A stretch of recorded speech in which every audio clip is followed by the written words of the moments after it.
Shalom, selamat malam saudara-saudara yang dikasihi Tuhan Yesus Kristus. Selamat berjumpa kembali dalam renungan pada malam hari ini. Saya mengucapkan salam sejahtera buat saudara semua dimanapun saudara berada. Damai dan sukacita oleh Roh Kudus melimpah senantiasa dalam hati dan kehidupan saudara semua. Sebelum kita mendengarkan renungan firman Tuhan, mari sama-sama kita berdoa. Bapa kami yang di sorga, Bapa dalam nama Tuhan Yesus Kristus, terima kasih kami bersyukur untuk berkat pimpinan Tuhan di sepanjang hari ini. Dari pagi hingga malam ini Tuhan sudah menolong kami, sehingga kami dapat melakukan segala aktivitas kami dengan baik. Pada saat ini ya Tuhan Yesus, kami mau mendengarkan sabda firman-Mu. Urapi setiap kami, berikan kami pengertian untuk kami dapat memahami akan kehendak-Mu. Dalam nama Tuhan Yesus kami berdoa. Haleluya. Amin. Saudara yang dikasihi Tuhan, ayat renungan kita pada saat ini terdapat dalam Amsal 26 ayat yang keempat sampai 5. Tertulis demikian. Jangan menjawab orang bebal menurut kebodohannya, supaya jangan engkau sendiri menjadi sama dengan dia.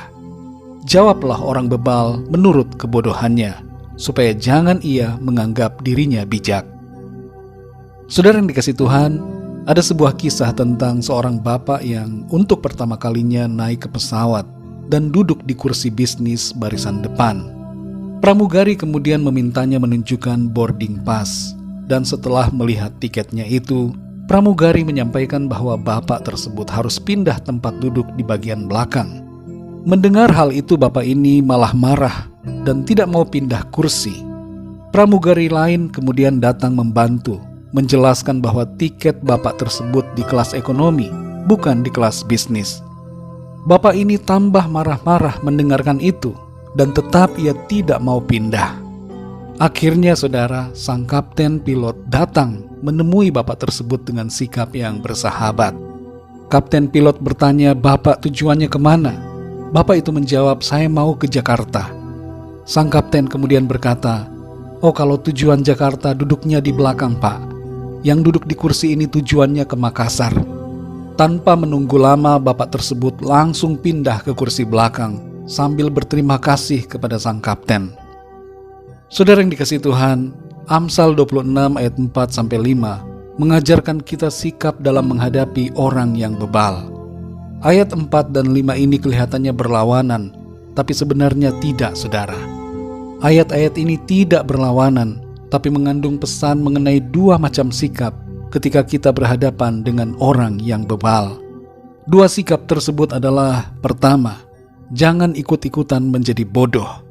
Di ayat yang keempat dikatakan, jangan menjawab orang bebal menurut kebodohannya, supaya jangan engkau sendiri menjadi sama dengan dia. Maksud dari ayat ini adalah jangan kita ikut-ikutan menjadi bodoh. Ketika orang yang bebal marah-marah dengan tak terkendali, kita jangan ikut-ikutan marah, saudara. Karena bila demikian kita menjadi sama bodohnya dengan dia. Tetaplah tenang, bersikap sabar dalam menghadapinya. Ketika orang yang bebal berkoar-koar menyombongkan dirinya, jangan kita ikut-ikutan menunjukkan sikap tinggi hati. Jadilah rendah hati, supaya kita tidak jadi sama bodoh dengannya. Kalau ia memaki-maki kita, jangan kita ikut memaki-maki. Kita hendaknya tetap menjaga sikap kita seturut dengan kehendak Tuhan. Yang kedua, saudara, pakai hikmat untuk menghadapi orang bebal. Di ayat yang kelima dikatakan, jawablah orang bebal menurut kebodohannya, supaya jangan ia menganggap dirinya bijak. Ayat ini tidak bermakna bahwa kita harus menjawab dengan kebodohan, tapi kita harus pakai hikmat dalam menjawab orang bebal. Kita perlu bersandar pada Roh Kudus untuk memberikan kita hikmat dalam berkata-kata dan bersikap. Dalam Matius 22 ayat 18-22 terdapat kisah di mana beberapa murid-murid dari golongan Farisi berusaha menjebak Tuhan Yesus dengan sebuah pertanyaan. Pertanyaan mereka adalah, bolehkah membayar pajak kepada kaisar atau tidak? Dalam konteks pada waktu itu, pertanyaan ini adalah sebuah jebakan. Seringkali saudara, orang bebal berkata-kata dengan maksud menjebak.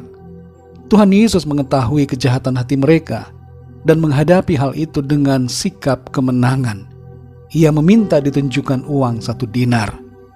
Dalam Matius 22 ayat 20-22 tertulis, Maka ia bertanya kepada mereka, "Gambar dan tulisan siapakah ini?" Jawab mereka, "Gambar dan tulisan Kaisar." Lalu kata Yesus kepada mereka, "Berikanlah kepada Kaisar apa yang wajib kamu berikan kepada Kaisar, dan kepada Allah apa yang wajib kamu berikan kepada Allah." Mendengar itu heranlah mereka dan meninggalkan Yesus lalu pergi. Saudara yang dikasihi Tuhan, mari kita tidak ikut-ikutan menjadi bodoh seperti orang bebal. Tetaplah berhikmat dan bersikap sesuai dengan firman Tuhan dan tuntunan Roh Kudus. Tuhan akan menolong, memberkati dan menyertai kita semua senantiasa. Mari sama-sama kita berdoa.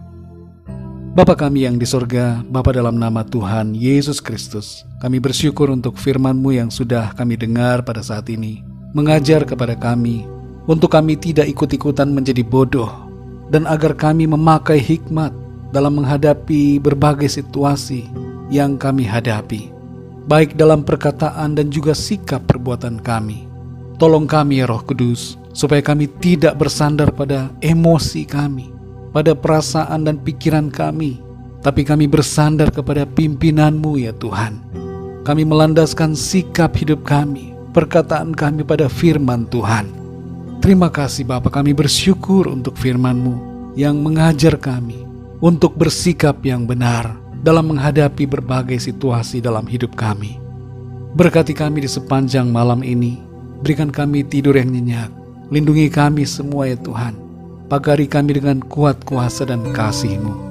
Kami berdoa bagi yang sedang dalam keadaan sakit, dalam pergumulan, masalah, dan yang sedang dalam penantian akan rencana, agar Tuhan Engkau menolong, menyembuhkan, berikan kekuatan dan kesehatan.